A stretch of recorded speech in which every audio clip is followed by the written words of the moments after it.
A little more persistence, a little more effort, and what seemed hopeless failure may turn to glorious success. There is no failure except in no longer trying. Hello, it is NaNoWriMo day 24, and today the word count goal is 40,000 words. I am at 41,319, so I'm about a day ahead, still going strong, and you guys are totally helping me by winning. Like, with everyone crossing that 50K finish line all around me, it's like really inspiring and motivating. Because you know what's a real good motivating factor? Jealousy. And you know what I feel when I see all of you guys winning NaNoWriMo and I'm not there yet? Hella jealous. I mean, just look around you. All of these people are winning NaNoWriMo. But you know what? It's not like a thing that only one person can win. Everyone can win. Everyone. You can win. I can win. I'm gonna win, so don't worry about me. But you can win too. You just have to want it enough. These 5 people wanted it enough, and now all these people know what victory tastes like. They're eating victory for dinner, and I'm super jealous. I mean, I get 5 pieces of candy for dinner, so it's not all bad, but the candy would taste so much sweeter if I was eating it after winning NaNoWriMo. Cause everything is better after you win NaNoWriMo. Like, food tastes better, and sleep is more sleep-tastic after you win NaNoWriMo. You guys, you won NaNoWriMo. You did it. 50,000 words in 1 month. Maybe you thought it couldn't be done at first. Maybe you doubted your ability to do it, but who's laughing now? These 5 people. They're laughing with joy. Delirious victory joy. And I'm going to do my part in helping these awesome people celebrate by eating delicious candy on their behalves. I'm such a good friend. And for any of you guys who are wondering about my candy stash that has slowly been diminishing, fear not. There is always enough candy. Okay, so today I'm just gonna yell at you. Rah! I don't care if you only have 10,000 words to write or if you have to somehow write 40,000 words. No matter what you have done and no matter what lies ahead of you, it is time to get serious. Math time. If you write 1,000 words in 30 minutes, which is totally possible by the way, the Nano Word Sprints often does 1K in 30-minute sprints, and many people can accomplish this.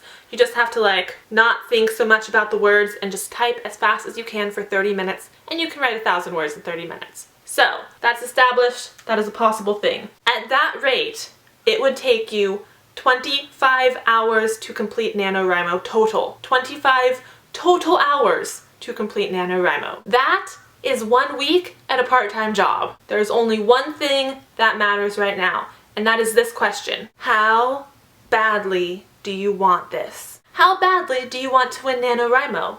Are you willing to give up TV for a week to win NaNoWriMo?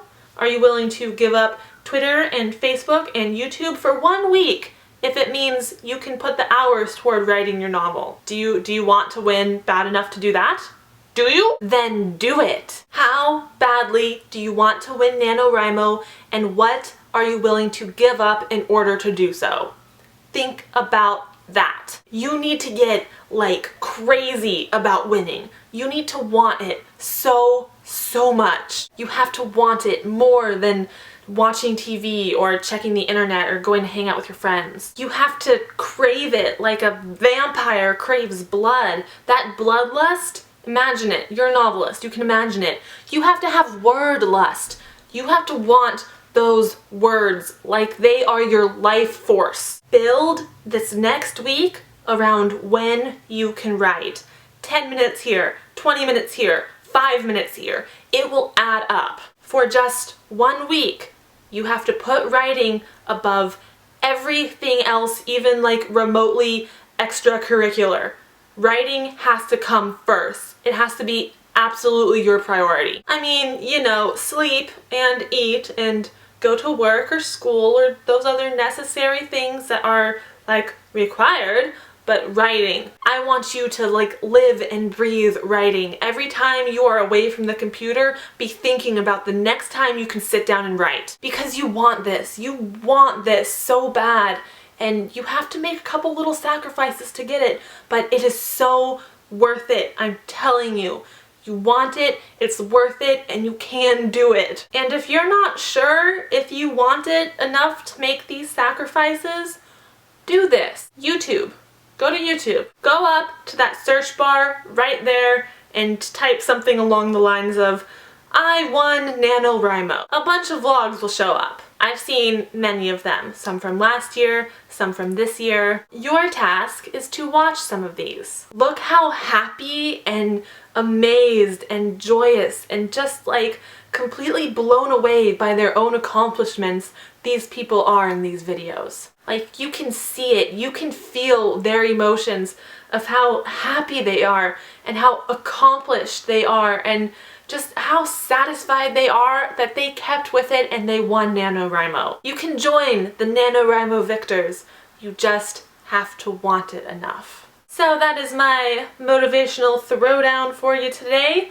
I hope you want it enough. I sure want it. And you guys are just lucky. I'm so good at managing my time because if I weren't, vlogging would be the first thing off the table to make room for writing. But fortunately, I'm good with the multitasking when I have to be. Today I am not reading from my story, but I am reading you part of a story. This is from a story called The Risen by Nate. Nate Does Writing is his YouTube username, and it was actually his suggestion that I start reading my least favorite line and most favorite line. So now that my story is getting like super spoilery and I don't want to give too much away, he has volunteered for me to read some of his story to you guys. So I'm going to do that. I outstretched my arms and looked at the sky. Rain was beginning to sprinkle down onto the earth in a slight shower, making my hair damp and my skin moist. I took several deep breaths. Slow, I told myself. Slow. A pain arose in my back. The same pain I felt every time I tried to show my form. The same pain I had to live with to be who I was. The same pain that signaled my true form beginning to show. I slowly began to count to 3. 1. My breath became short and focused. I was scared. What if this was wrong? What if I was wrong? 2. The pain in my back became more sharp and painful. I wanted to turn back. I wanted to deny Toby his evidence, but there was no turning back. Not now. I was in too deep. 3. My wings shot out from my back, extending a massive 10 feet to each side. I flattened them out. A little bit of feathers shed. The illuminating light from the fairgrounds made my wings brighter and more distinct. Toby knew I wasn't lying. I could see it in his eyes, in his heart, in his soul. Whoa, Toby marveled in disbelief at my large wings. I wanted to tell him something, anything, but I wasn't sure what words the situation would call for. I was standing in a field, hidden behind a thin tree line, right beside my boyfriend with my wings out. I was nervous, and I was scared, and I was excited. That was Nate's favorite line, and he also included a least favorite that I can read to you guys. Holy hell, Johnson, Garrett exclaimed and looked at my father. She's a snappy one. He grunted and made a sound that sounded like him saying ow, as if I had hurt him. So there you have it, a little bit of a reading from Nate's story. I hope I read it okay. And actually, this is something that I want to start doing. If anyone else would be interested in having me read their most favorite and least favorite line, paragraph, I will put my email in my pants. I don't know how many people might be interested in doing this, but it's going to be first come, first serve, 5 people. 5 people for days 25, 26, 27, 28, 29. I'm going to do my own for day 30, so don't worry about that. 5 people.